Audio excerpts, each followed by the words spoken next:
And so, hello guys. Pumasyal po ngayon si Mrs. Nandito siya ngayon sa apartment namin. Say hi. Luluto tayo ng ano ngayon. Ramen. Kasi yung gusto niyang kainin ngayong gabi. Kaya magra-ramen kami. Hindi ka di. Thank you for satisfying my cravings. Ano ba yan? Ano ba yung natin? Ano ba yung ginawa nating salad mo?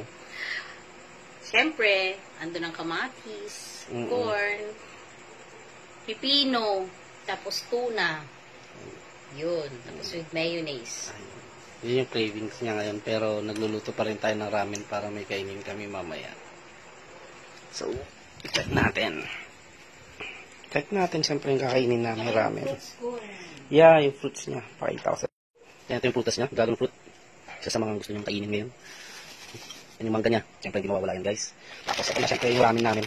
Cheese ramen, mag-ramen kami. Pakita ko sa inyo mamaya, guys, pag natapos yung naluto yung ramen namin.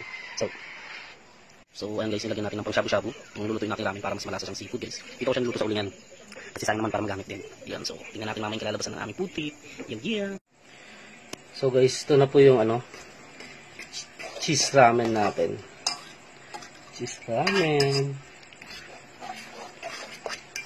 Sarap niya. Nilagyan ko siya ng pang shabu-shabu na O, diba? Siyempre,